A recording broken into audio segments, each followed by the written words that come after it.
None of the content on this or any episode of the Kratom Science Podcast, Kratom Science Journal Club, or on any page of kratomscience.com is intended, nor should it be considered, medical claims or medical advice. This is the Kratom Science Podcast. I'm your host, Brian Gallagher, blog and social media writer for kratomscience.com, your source for all things Kratom. My guest is Wendy Price from Arkansas. She was the wife and friend of Marshall Price. They have 3 sons together. If you listen to episode 34 and the update before that for some background, Marshall Price was the man who was sentenced to 10 years in prison for carrying kratom. He was killed in prison 3 weeks after he was sentenced under suspicious circumstances. The family has no idea why, and Wendy's here to talk about it. But first, I have an announcement to make. This Saturday, January 21st, 11 a.m. to 5 p.m. at the Greene County Jail in Paragould, Arkansas. That's 1809 North Rockingchair Road, Paragould, Arkansas 72450. The family of Marshall Price is holding a peaceful demonstration. They will have free food. They want as many people to show up as possible. Quote, Marshall Price's death is a safety concern to our community. Let us band together, rally for justice. Let us get to know one another. Let us show glory to God Almighty. Let us show the community just how much we care, unquote. And that was from the Facebook group. His daughter Julian Jones posted that, Marshall Price's daughter. And the Facebook group is Justice for Marshall Price, and there's a link to that group in the description. And there's a link to the Google Maps for the Greene County Jail in the description. So please show up there if you can, if you're close by, and if you live in the community especially. Here's my conversation with Wendy Price. Just start off by telling everybody who you are to Marshall Price. I'm Wendy Price, and technically I'm Marshall's wife, but we've been separated since 2015, but he's still my best friend. He always has been. And when he went to rehab at Michigan is when we separated, and we stayed. Actually, he said it was a better marriage than when we were together.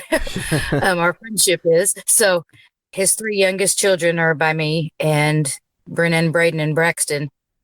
And we're still married. It's been 22 some years, and we really never talked about getting divorced because, I mean, I don't know. I just feel like we come this far, even if we're not together, that for our kids and everything, we've just stayed family. We've stayed close, and we tell each other all our problems. He also has 2 older daughters. Yeah. My stepdaughters, okay. Julian Price and Mallory. Well, it's Julian Jones now, and Mallory Hobbs.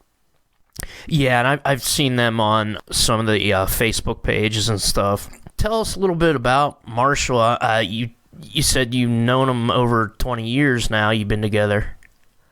Yeah, I met him in 1998, and from the moment I seen him, I knew that was the man I was going to marry and have my kids with, and that's what happened. That's who I married and had all my kids with, and he was, I don't know, he was a great person. He was everything that I wanted in somebody. And then as, life presented its problems along the way of like losing his dad and just the everyday struggles that got him down. And he did end up, on heroin after a while. I didn't know about it. And then when he told me, I just told him I would be there for him no matter what, what he needed.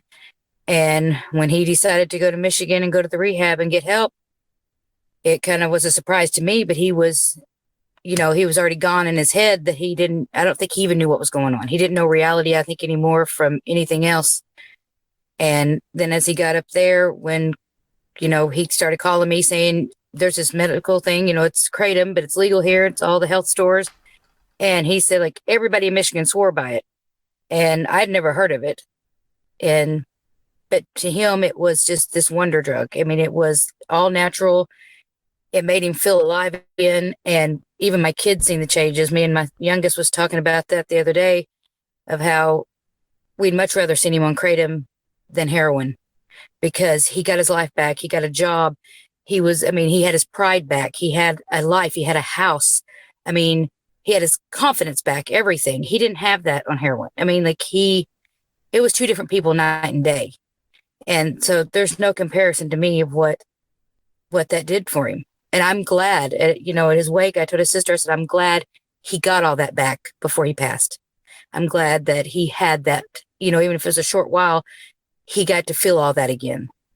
Yeah. Because he was very prideful when I met him. He had a good job and everything was going good for him. And it just kind of dwindled from there with everything that just hit him in life. And when you lose somebody, you never know where life's going to take you. And we all have different shoes, and how each of us handle it is just different. And you said he lost his dad. What was the circumstances of that? Well, his dad was diabetic and going through dialysis. Yeah. And we buried his dad on our second anniversary. Oh, okay. And so that was, he was about, I guess, the age of Julian when he lost his dad. He never bounced back from that, truly, I don't think. I mean, I've talked to a lot of people who were former heroin and opioid addicts, and it kind of starts with trauma with a lot of Yes. people. Is that kind of I guess that's kind of what happened with him. It was a way of dealing with the trauma. Yeah, because his dad, he just went down so quickly. He seemed fine when I met him, and then our second anniversary, we're burying him. He was only 58, and I thought that was young. And then look at my kids, and I think, your dad was only 46. I mean, it blows my mind, because I always thought, his dad died early, his grandpa died early. This would probably happen to Marshall someday when we was together. But I always thought, like, 10 more years down the road, at least, Yeah. And I never wanted that to happen. And then 46, I just can't even grasp it. He went to rehab in Michigan, and what year was that? 2015. Okay. I think he might have left at the end of 2014, but about the beginning of 2015. And that went a long ways, because I was like, why did you? Because he kind of left, and he said, I had to go as far away as I could. That way I knew I couldn't come back. Like, just when I wanted to go home, just go home. He's like, I knew it was someplace that I had to get away from all friends and family, and I had to do it. And it was his own choice. Nobody made him do it. He picked the rehab. He researched them all.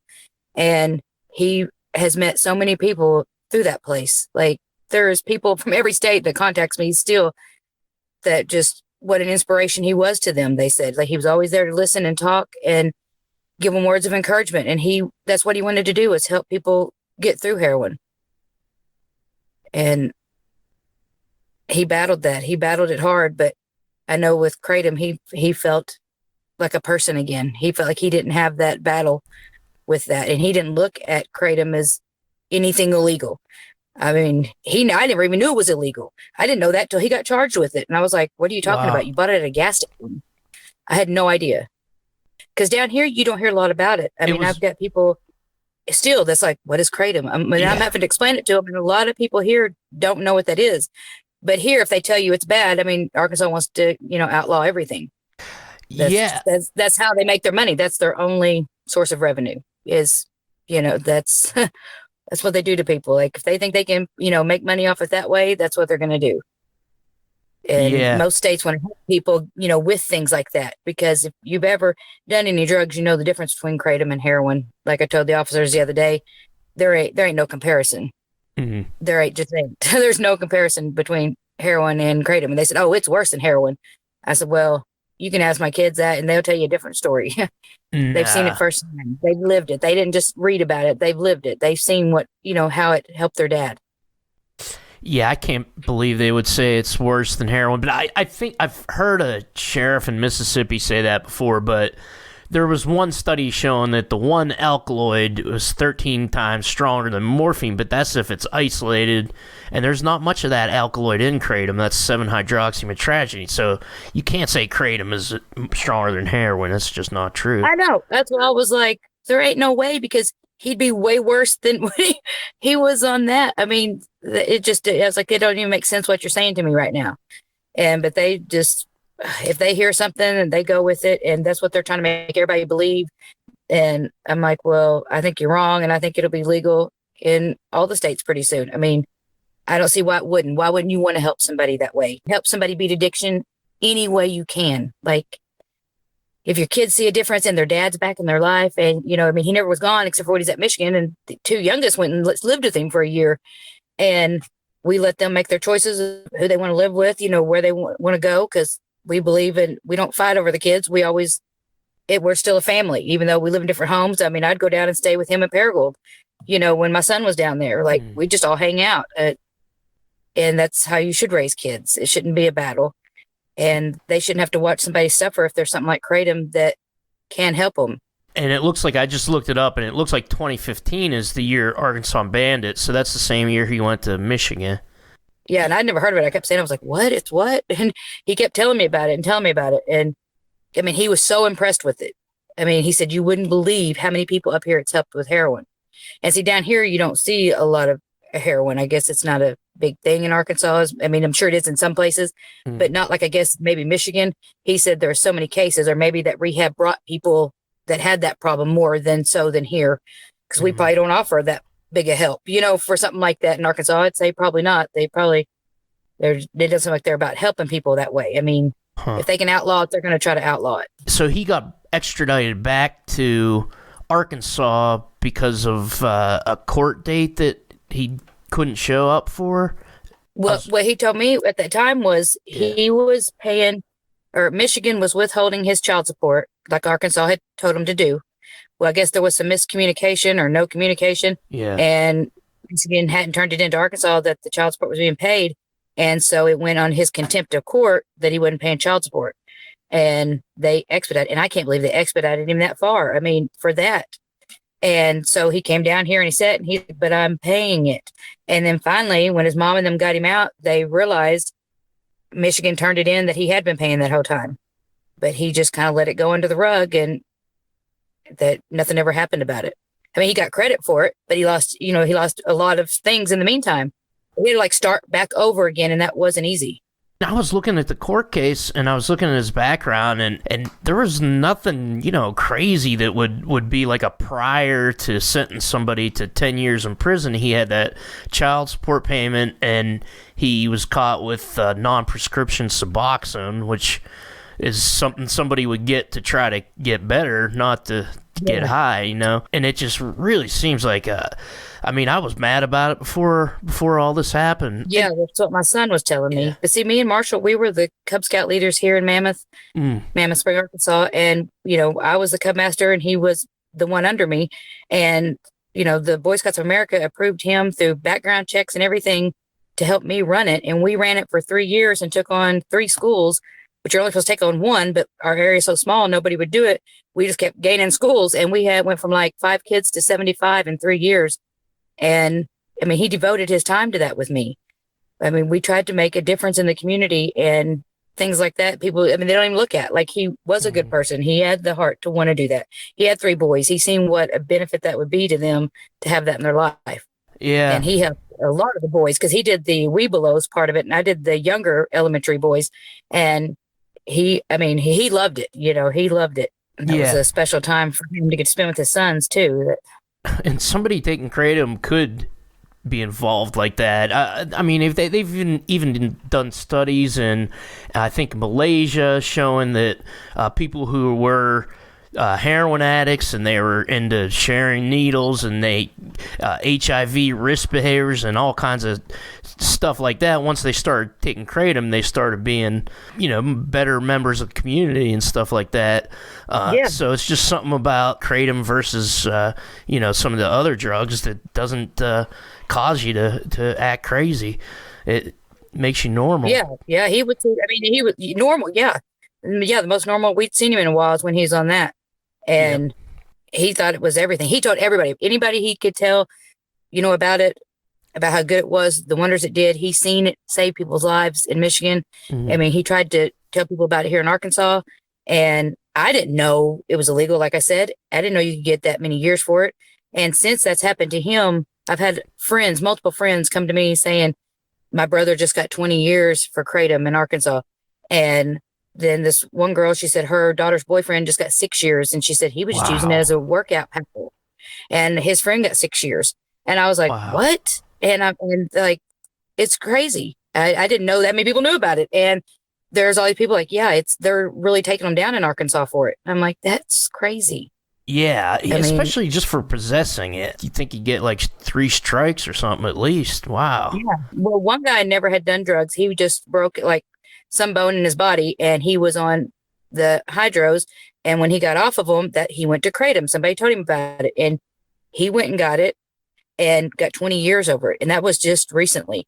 And then Wow. my friend, her daughter's boyfriend, when he did, he was just using it as a workout powder. He'd never, I mean, he was early 20s, had never even done anything, like, and they were blown away by it. And when she seen my post, she messaged me, and a lot of people have been reaching out to me since then. Wow, I can't believe that. That is just nuts. Can you talk about what happened the day that he got stopped by the police? Do you know a lot about that? I just know that he went over to the gas station that's, on the border down by Paragould, and that's where he always went, to get the Kratom. And he said he was coming back from there, and he told me that he got caught with it. And I was like, and? Because I didn't know it was illegal. I'm like, and what does that mean? I like kind of laughed it off. And he said, no, they followed me. And he said, you would have thought that as many cops as got behind me and pulled me over, he said, you would have thought that I was smuggling in drugs from like Mexico or something. And I'm like, why? And he said, well, I guess it's illegal in Arkansas. And I'm like, how? I mean, it just blew my mind. And they got him with it. And he'd been caught with it before, as far as I knew. I mean, as understood him that he'd had it before, and they didn't act like it was nothing. And I never second guessed it. And then when he was going to court over it, kept telling me, even that day that they put him in the jail, he told me, he said, pray for me. They're trying to give me 20 years. And I said, there ain't no way that's going to go. Wow. I had no idea. I had no idea that would be the last time I talked to him on the phone, Wow. And I still was like, there ain't no way. Marshall, there ain't no way. And yeah, that was our last conversation.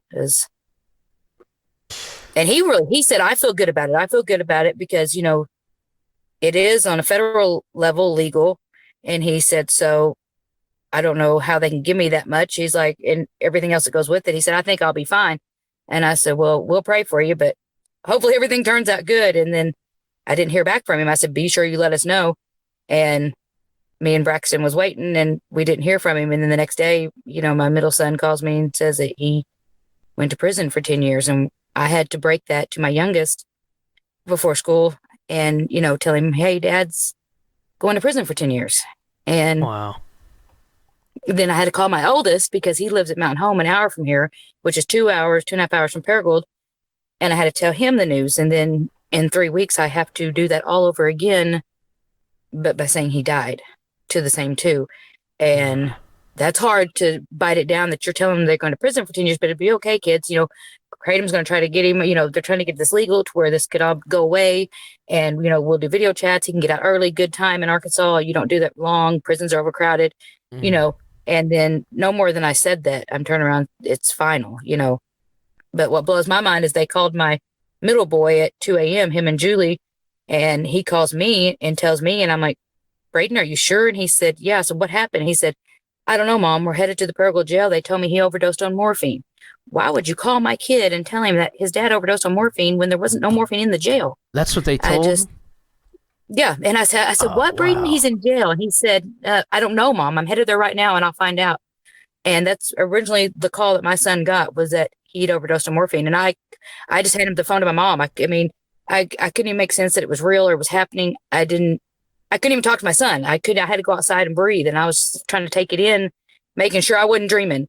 And I was like, there ain't no way. I mean, what he's saying, I couldn't make sense of it. And come to find out that wasn't the truth. I think the sheriff told the media, too, that he fell and hit his head or something like that. Did they tell you then that? That's what, when Brady came up that morning, that's what he said. He said, well, they said that at first they said he fell and tripped his head, or he fell out of his bunk. And we're like, well, that don't make sense either. Then they said he fell and tripped and hit his head on the bunk. And I'm like, which is it? And then I got the letter from my friend, because she was a friend of mine and Marshall's in Paragould, and it was her brother, the first inmate, that wrote the letter to his sister saying, sister, you got to help us find this guy and his family. Well, she's like, they used to be my best friends. I used to babysit her son when Braden was little. And he didn't know that she knew us like that. And she said, I know exactly who they are. And she messaged me and said, here's this letter, Wendy. what my brother just sent me, and I sent it to everybody I knew immediately.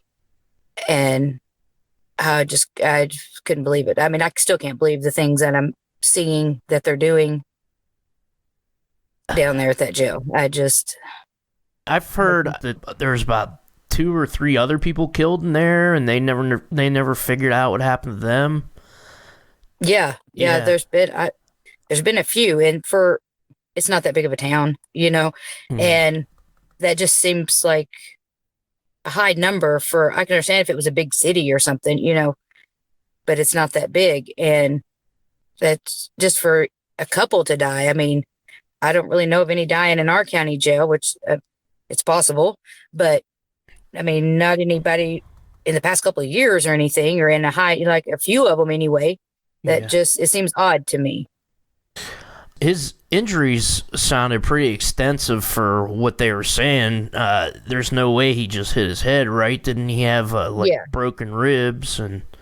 Yeah, when I told I was still in shock about it. When I was telling my youngest son that morning, I said he had a busted spleen, he had the fractured skull, bleeding on the brain, swollen face, broken ribs. And he said, well, Mom, something's wrong then. If they broke his spleen, that's what protects you from everything in there. And I'm like, I'm still just in a whole other world. And I'm like, huh? And, he's pointing out things to me, my 16-year-old. And I'm like, oh, yeah. I mean, I was just in a daze about it. And he's like, and then everybody I told was like, well, as soon as you say busted spleen, that he didn't just fall. And I was like, well, clearly. I mean, I just don't know how they can even say that when you can look at somebody's children and know that whether Marshall ever did heroin or not, he was still a person that loved his kids and his kids loved him. And he had a close relationship with them. And with all his family, with even my family. I mean, he was up here all the time.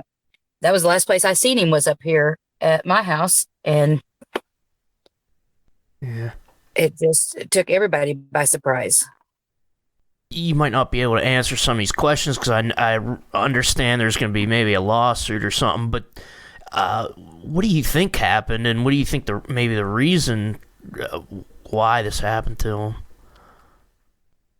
I can't come up with a reason we've been trying to make heads or tails of it. I mean, his sister Sheena, she's tried to come up with every possible scenario. And, my kids just want to know, like, they don't have any closure. We had his wake, but they just got his ashes the other day. Yeah. And they're living it every day and the only thing, if it would have been an inmate, they would have already pointed the fingers at an inmate and it would have been all over the place. Somebody taking the blame. Yeah. And if it had been an inmate, I don't think officers would have been outside the last, protest, the peaceful protest at their jail with his children there, like a week after he dies at that jail, and then them taunting them when the news station is there from the local town and, yelling and honking their horn when they go to be interviewed by the TV station. Even if they were guilty or not guilty, I don't know how somebody could stand there and do that, looking at somebody else's children. I mean, especially if you were innocent, why would you do that? Yeah. And the things that they're still saying, I don't even know. Some of the things I've heard they've said, or some of the things I've seen they've said lately, let's put it that way. It says a lot. It says a lot. What have they said lately? About I don't guess they know we know it, but we do. About our protest coming up. They've threatened to be there with guns and take up the whole parking lot.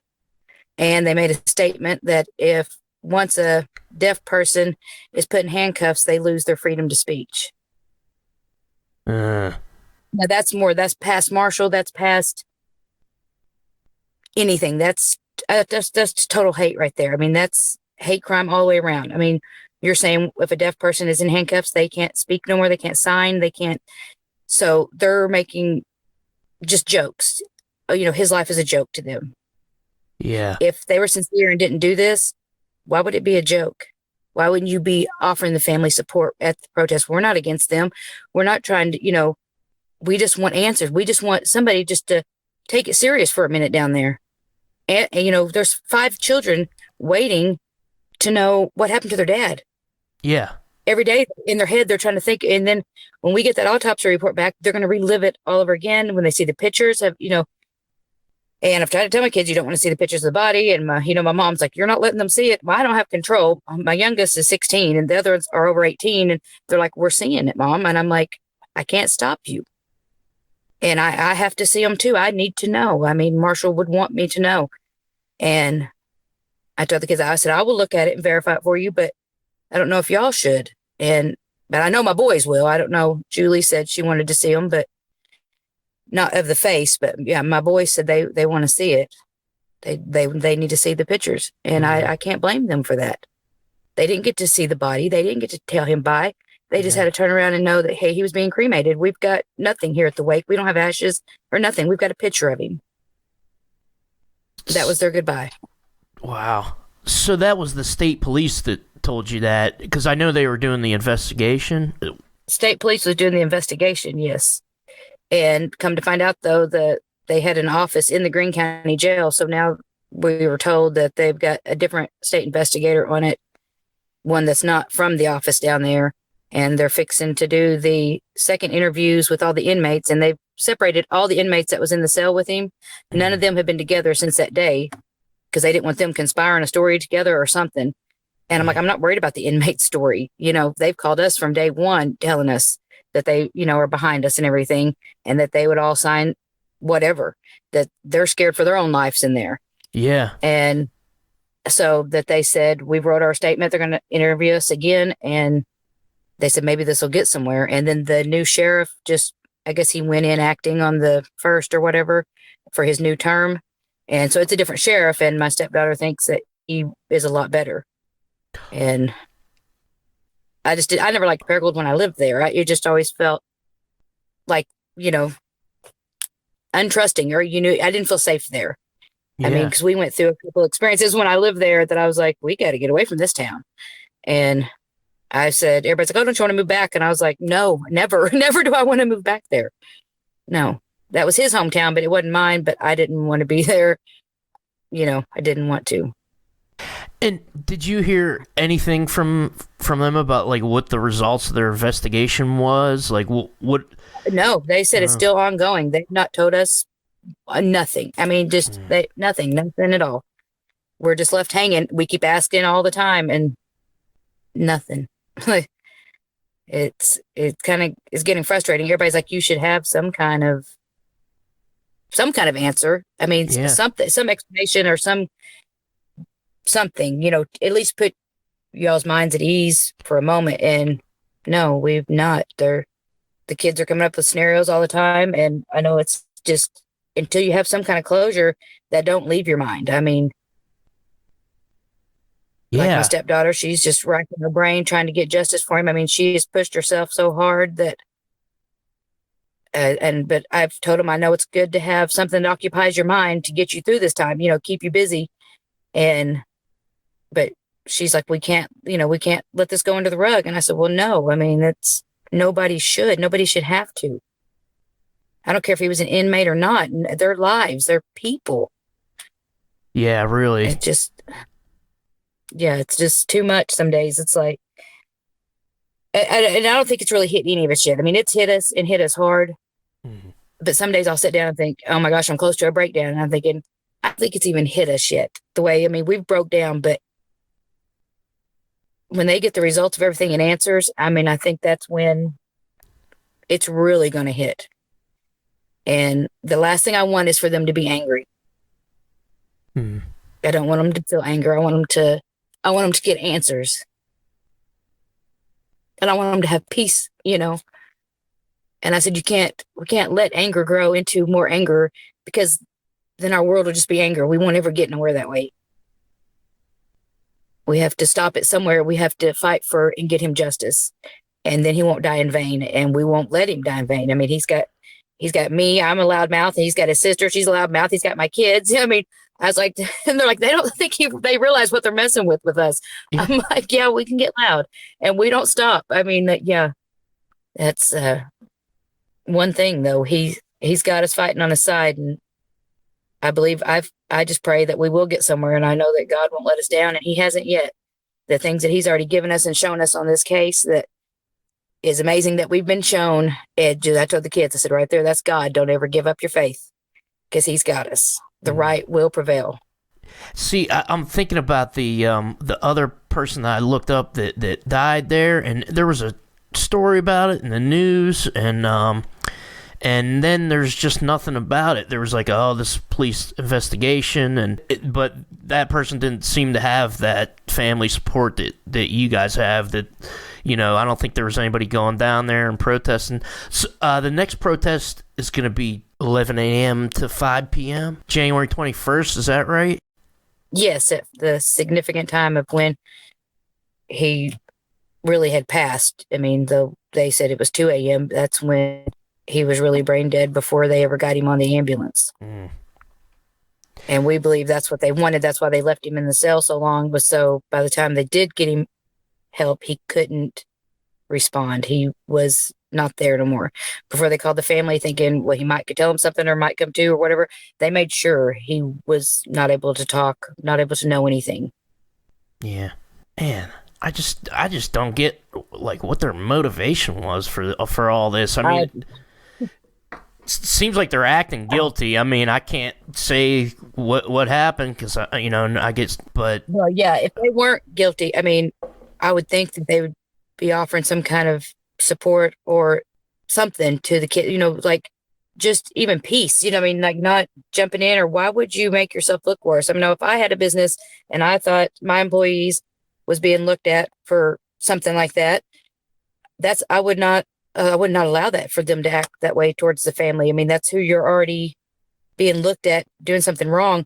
Why would you go and make yourself look worse? Why would you incriminate yourself? And if the police officers, that's who's supposed to protect us, they're making themselves look worse. They're making themselves look guilty by this. And I mean, right there, to me, that says it all. I mean, and anybody I know around here, that's what they've said. They said, well, right there is your answer. At that first protest, the way that they acted to y'all, they said, who does that? What human being does that? I mean, they're making a world full of people that's just desensitized, and they've gotten away with it so much that that's their attitude. It don't matter. We can treat them however we want. And why would you act that? Well, how could you look at somebody's children that they just died a week ago, whether it was your fault or not, in your jail, and act that way to them? I couldn't look at anybody's child and do that. That really was, oh man, I was just like sick to my stomach when I heard the way they were acting. Yeah. And that's why I didn't go, because I wasn't feeling too peaceful. Yeah. And I didn't go. And luckily my middle boy was at work and couldn't go.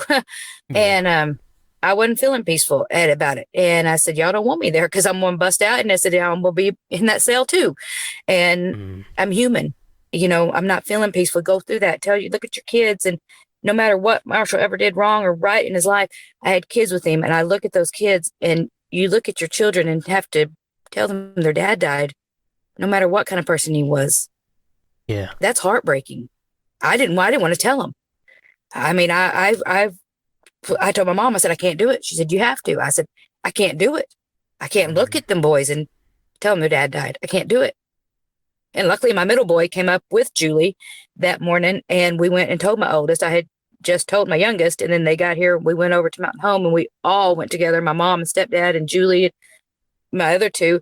And we went and told Brennan, that his dad had died. And that's just something you don't ever want to tell your kids. Yeah. You don't want to see them have heartbreak. And mama's used to fixing everything. That's something I can't fix. That's something that they each have to deal with. And, I can't make that pain go away. And I'm used to being able to do that. They were little, I could do that. I can't do that with this. And I'm trying, and they've been strong. I think some points they've been stronger than me. I was just, everything I've read to them, I just break down. I just think, when we was at Julie's house after the wake, and I was having to read the instructions on how to do the cremation, I had to sign the papers, and my oldest was like, Mom, you ain't even made it into the details about it. You're still reading like the instructions. And I was like, oh yeah. I was bawling. You just don't know until you go through it how that's going to feel. And I try to be strong for them, and then I break down. But I told them it's always okay to break down. If you feel it, tell us, break down, cry. It's okay. It's okay to have feelings. You're allowed this. How much kratom was he actually carrying? Because they said he had over 200 grams, so that's why it's a trafficking charge, and that's why it was 10 seems like a years. lot to me. He always told me he had a little amount. Yeah. He's, and that's what the girls said. They were like, it wasn't no more than probably a week's worth to Dad. And I was like, well, that's probably true. And so I don't know how it weighs out, if it weighs heavy or not, but to me, that seems like a lot. And which I know down here, they're going to make it seem like a lot too, even though it's not. And he said it wasn't nothing. He said it wasn't even probably a week's worth. Yeah. So for him, I know he'd been taking it for a while. Maybe that was a week's worth or not for him, but I just can't imagine it being a whole bunch. And that's what the girl said. They said it looked like, a few days worth. So I don't think it was very much at all. I mean, but apparently down here, it don't take very much to get in a lot of trouble over it. Yeah. When he showed it to me at Paragould, like right as COVID started, I went down there with my youngest and he showed it to me. He said, this is what that is I was telling you about. And I said, it looks like green tea. And I never knew it was a tea leaf either. I kept telling everybody up here describing it. I was like, it looks like a powderized green tea. And then they're like, it is a type of tea, like a green tea. And I was like, maybe that's why it looks like it. Yeah. And because I just didn't know anything about it. And that's how it looked to me. And I said, I'm still blown away by it being illegal. And because there ain't no way that you're going to go to Missouri and buy heroin at a gas station like you could kratom, so they're wanting to make it illegal or whatever. Arkansas has it illegal, but there ain't no chance of that ever being like heroin in my eyes, because they wouldn't have ever had it in a gas station.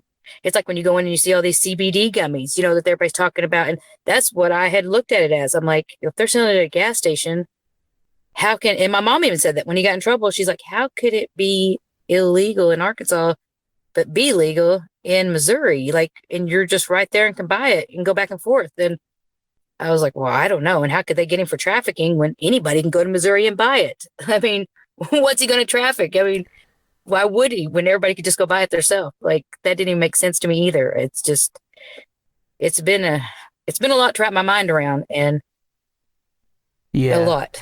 And that's another thing, that the prosecutor barred the defense from telling the jury that it was legal in Missouri, because he said, well, they'll think since it's legal there, then it's okay. But, well, that's a good point, because it's legal in every state that touches Arkansas. And it seems like they were ready to arrest him, since all those police were on him for they said his tail lights were out, and I guess they dropped that charge. That's their classic down here, is you've got a tail light out or a license plate light out. That's the main things that'll get you pulled over in Arkansas. They use it every day. Mm. Well, like me, no seatbelt. You weren't wearing your seatbelt, but I was. And like my friend's been pulled over, your tail light. He goes, I just made sure all my taillights worked before I came to town. He's like, can I get out and you show me which taillight's not working? And they went back there and they're like, oh, well, it must just been a glitch because it's working now. I mean, what do you got when the cops that are supposed to protect you and be for you, like, your word against theirs? I mean, so what chance do you stand? That you don't stand a chance. I mean, and if something would have been wrong with his car, they wouldn't have just let his sister drive it home. Yeah. They'd be like, no, you need to get fixed. If it's a danger, somebody might rear end you, or, if it really is a safety reason, then she couldn't have just drove it home. They'd be like, no, you need to fix that first and then come back and get the car. Yeah, I saw that they dropped that charge with the taillight charge. Well, they always do. Yeah. They'll go drop at least one like that. And so that just kind of contradicts everything they just said. I've been talking to John Griggs. He's trying to get the public records that would show, like, the cameras, because he used to be a police officer and he was a whistleblower. He investigated corruption, and he's trying to get cameras from the stop, and I think even the defense lawyer, because I was reading the court documents, was making a motion to expunge all this evidence against him because it might have been an illegal traffic stop, quote unquote, because he might not have given consent to search the vehicle. Yeah, I hadn't spoken with him, but I had heard the interview, the podcast with him on there. Okay. And that was interesting to me because, and that, I mean, I believe that he probably didn't give consent. They'll search it anyway. It don't matter. Yeah. They'll come up with some reason why they say that they have to search it. I mean, or not even ask you, just search it, and then you don't even know they're doing it. I mean, they just kind of do what they want around here, and that's how it's always been, and everybody knows it. And it's just time for that to stop. What happened to our Constitution? Where did it go? I've wondered that for a long time. Where did it go? I don't see it anymore. That prosecutor, Keith Cressman, he put out a press release after they convicted Marshall for 10 years, saying, oh, we're not going to tolerate drug trafficking and all this. Do you know anything about, like, maybe it's an election year for somebody he knows or something, or is there like a political reason that you know about that they might have gone through all this with giving them so much time in prison? That I don't know. Yeah. I think sometimes they just want to finally let the public see that they're maybe trying to do their job or something, but it's always something crazy like that. Like, I know there's somebody out there that's had something on him worse than Kratom that he could have, made his big announcement about or made a point with. They'll pick certain people and they think, oh, we did good here. Nobody knows about Kratom, so we'll make it a big deal. And like, we really did something here by giving this man 10 years when, I mean, most people don't know about Kratom. Yeah. And they just made it sound like he was a drug trafficker. They didn't, I mean, in the headlines, it just says drug trafficker. And I was like, well, the people that don't know will follow this up again, or, second glance at it, that Marshall Price, who's that? Oh, drug trafficker. You think of some cartel or something, but he was just a normal person, for Arkansas that just tried to get over addiction. And that's what he did it with, was Kratom. And they made it out like it was this horrible thing. And he was a horrible person for that. Have you in the family been in touch with media around there? Or like, are they going to tell your story? I know they did like maybe one news item on it. And I think there's this website called Northeast Arkansas Report that did a pretty good story, but yeah, they did a good story. Yes. Yeah. My stepdaughter, she was on top of it from the moment she found out he died. She was calling the news stations. Yeah. I'm still like, I had no idea what was going on at the wake. I was setting everything up, putting up pictures. I come through there and I'm like, she get a professional photographer? And then the kids were like, no, Mom, it's the news station. And I was like, who thought of that? And they're like, Julie did. I mean, she has been on top of it she's known who to call. I was just lost. I couldn't even think of words that day. And she has already got news stations and people and like the things going on Facebook, that NEA media. And I was like, wow, I wish I'd have thought of that. I mean, I couldn't even come up with words that day. I said, how did you stand there, Julie, and hold composure and talk to them? She said, because it needed to be done. I said, well, I'm glad you did it because you did well. And I couldn't have done that. And I couldn't have held it together that day. They would have got a piece of my mind for sure. Yeah. And my mom's like, you got to, watch your tongue here. And I was like, I shouldn't have to watch my tongue here. I should be able to tell how I feel. And I mean, we're human. That happens to anybody. That's how you're going to feel. I mean, but she held it together. She did well. And she's the one thought of everything. And I give her props, her and Mallory. I mean, they were on top of it before he ever died, getting hold of y'all with the Kratom and telling, with certain news things. And they've done really good. They held it together and did really good with all of it. Well, I've just been lost since day one. Well, you talked about how the police were acting and the guards were acting at the demonstrations. I've heard that some of y'all have been like pulled over since this happened and harassed by police. Is that true? Yes. That weekend of his wake, that's when they were driving by Julie's house and her and my son was in the car and they were following them around. And then that same night, as we're sitting at Julie's, his sister is videotaping the cops outside of her house. And the passenger comes up and asks her if she'd ever heard of some guy. And she's like, no. And I've lived here for a while. And then his mom getting pulled over and me getting pulled over. And it just seems like, but they act like, oh, nobody knows about it. Like up here, they acted like, oh, well, nobody knew about Marshall dying. I'm like, he used to live here for 10 years. It's a small town. You're going to tell me you didn't know? I mean, yeah. And they just all act surprised, but that don't surprise me there, though. And then just like with them, the Greene County police talking about, oh, a Price, I don't even remember his charges, well, and then they're like, oh, it was Kratom. It's like another K2 thing, like, yay, drugs. Just the way they're acting. What if you really felt sympathy for a family? I don't even think that's how you would be talking to your coworkers, thinking nobody knows that you're saying that. And we do know they're saying that. And I'm to the point where I don't care if they know it. We know they're saying that, but I've got the proof. I got the proof in my hand right here. that I know who said it, and I know when they said it, and I know who they said it to. And they, as a cop, you would think they'd be smart enough not to do things like that, because you know that you can get anybody's phone records, even if they've been deleted. And an officer of the law knows that first and foremost above anybody. And they're acting like they don't know the law to save their life right now. And that's just God giving us, just putting it in our hands, saying, here, they ain't giving you nothing, I will. And I told the kids, I said, be patient, because God is good and he will give it to us. I mean, he's given it to us, and how we were always like, how did this happen? But that's how he works. And I believe that's Marshall there with him. Like Marshall is he was hot headed sometimes, and I don't think that even from where he's at, I don't think he would ever let this just be swept under the rug. Ain't no way.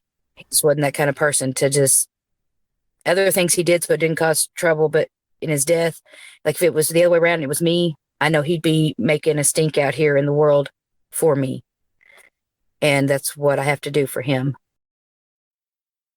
And the family did is working with a lawyer, is that right? Yes, went out of Jonesboro.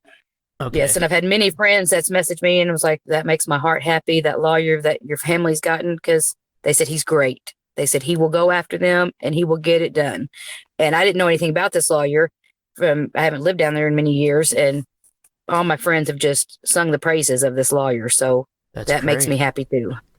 I mean, I'm sorry this all happened. It's just terrible that you guys have to go through this, and the fact that it's so confusing and you don't know why it happened is just must add to it. Thank you so much for talking with me, and I'm gonna announce. I'll announce at the beginning for anybody in the area that wants to show up on January 21st to show up there.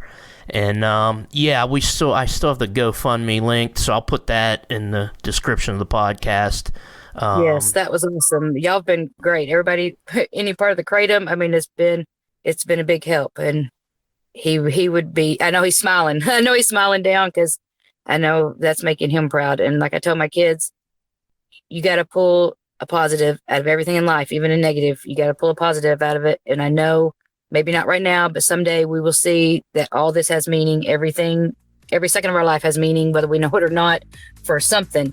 And we'll be able to pull a positive from this. And if it's just to help one person, that'd be it. All right, Saturday, January 21st, 11 a.m. to 5 p.m., Greene County Jail, Paragould, Arkansas. Show up and support the family of Marshall Price. They're going to have free food there for you. Check out the GoFundMe link, the Justice for Marshall Price. It's in the description. Music is Risey. The song is Memories of Thailand. Kratom Science Podcast is produced by me, Brian Gallagher, for KratomScience.com. Take care.